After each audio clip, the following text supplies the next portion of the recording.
back, everybody, to IGN's E3 live show. Now, we've been showcasing the very latest games to come out of E3, and we'll continue to do so until the end of Thursday. We've already seen some fantastic stuff, but get ready to be blown away again. With us now is Treyarch to show off the new Call of Duty. You bet that there's going to be a ton of explosions. Thanks, Jess, and thanks, Mark, and thanks, Adrian, for coming here to show us the next installment in the biggest franchise in gaming. Thank you for having us. So, set it up for us. What are we going to see? Well, we're going to go take a look at Payback, and this level starts about a third of the way in, and you're with Woods, and you're playing Mason, and you're deep behind enemy lines, and this is what Black Ops is all about. This level takes place in Laos, and you've come across a Soviet encampment, and exactly what that is part of our plot, which we're not revealing right now, but you can better believe as part of Black Ops, you're going to be going all over the world, taking on some really dangerous missions. What's great about this level is with Black Ops, we wanted to introduce a variety of new gameplay, and while keeping the core essence of Call of Duty. And I think Payback does a great job of that, because in this level you're going to be able to take control of the Soviet Hind, and it's a lot of fun. So Adrian here is going to take you on the level here, and we'll get started.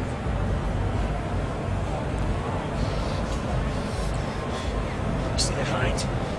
So about where in the game is this? What are we looking at here? You're a bit of ways in. You guys have been through it. As you can see, Woods, you're playing there.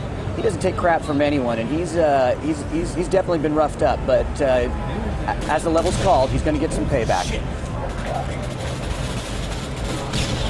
So you've got the Colt Commando there with she was using an alternative ammo there, the grenade launcher. And she's going to take on these Soviet Spetsnaz here. So what did you guys learn while making World at War that you applied to Spec Ops? You mean to Black Ops? Black Ops. Sorry. Hey, you know what? We learned a lot at World at War. I mean, bringing, all about variety gameplay, introducing new things. We weren't afraid to introduce new things in World at War. I think we, with our zombie mode in World at War, we really took the gloves off in terms of introducing new things. When we went into this project, one of the things we really wanted to do was bring variety of new gameplay. So when the team said they wanted to have a controllable helicopter and they didn't want it to be a rail, we went after it.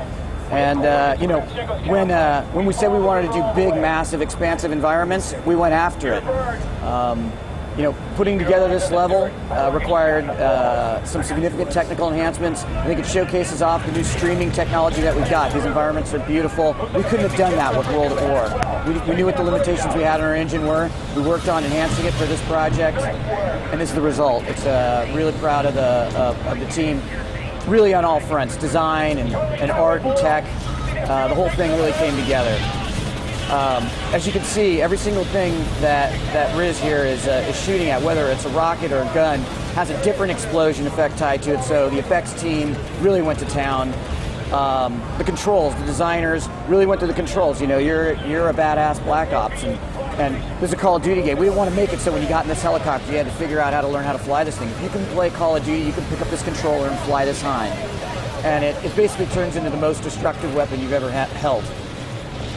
I'm noticing there's a lot of environmental damage. How crazy did you go with that? Is that something that we're going to see throughout the game? Buildings exploding, bridges getting taken out? So, you know what? I think with Call of Duty, what we always try to do, a lot of work goes into it, we want to make sure that you feel immersed in your environment. So if something's supposed to blow up or explode, that is what we're focused on. So Riz, why don't you back up here for a second, Riz? Take out some of the, take out some stuff for them. Like for example, so when she takes out that sampan and when she shot it up, all the pillars and planks came apart. That's what you would expect. When she shoots a rocket at the water, you get that kind of explosion. When she strafes the water with bullets, it has that kind of explosion. Vegetation will explode, things like that. It's all about immersing the player in the level. So we're going to keep going here, most importantly is performance and control and gameplay with Call of Duty. So this isn't a game about physics simulation. It's not about blowing holes in walls so that you can get through to people. If that's what you're supposed to do in the level, in order to play out that level, you'll be able to do it. So Riz is going to take out this rocket placement, and as you'd expect, it tears apart the mountain.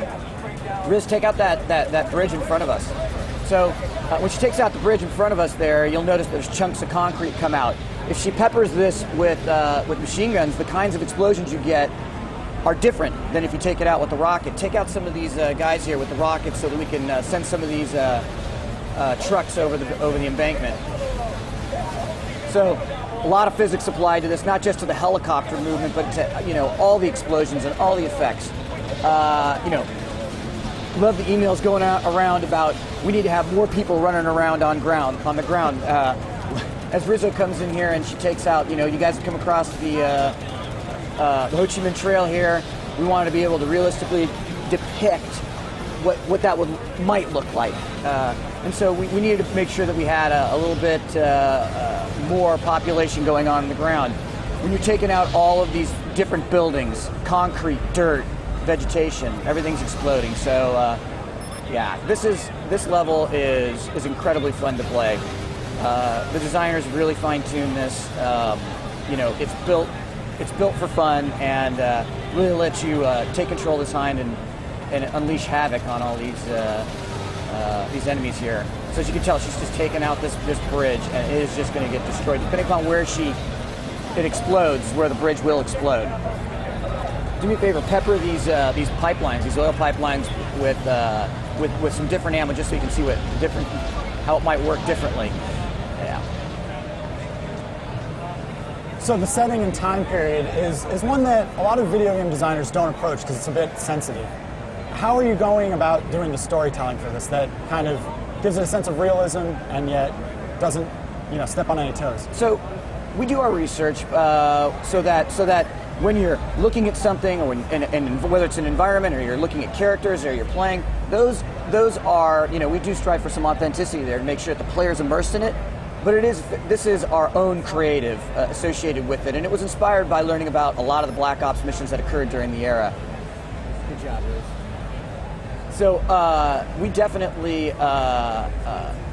meeting with people and our veterans from the SOG and also the Soviet Spetsnaz, and then doing our own research. We learned about these deniable operations, this unconventional warfare. We learned about the fact that they had complete authority over their missions. Once they got their classified intel, they were dropped deep behind enemy lines. And this is an era and a time when these black operatives, there wasn't anybody back at control watching them on a television set, ready to send in reinforcements. These were deniable operations at a time when the men on the ground had to take care of their business. So we learned that they were able to outfit themselves however they wanted, with whatever weaponry, and that's kind of the mindset that our designers have gone into as we've created these sets and our story. Well, I think I can speak for everyone when I say it looks awesome. Thank you. Thanks again for stopping by. When's it going to hit store shelves? November 9th. All right, I'll be looking out for it. All right, thank you very much. Back to you, Jess.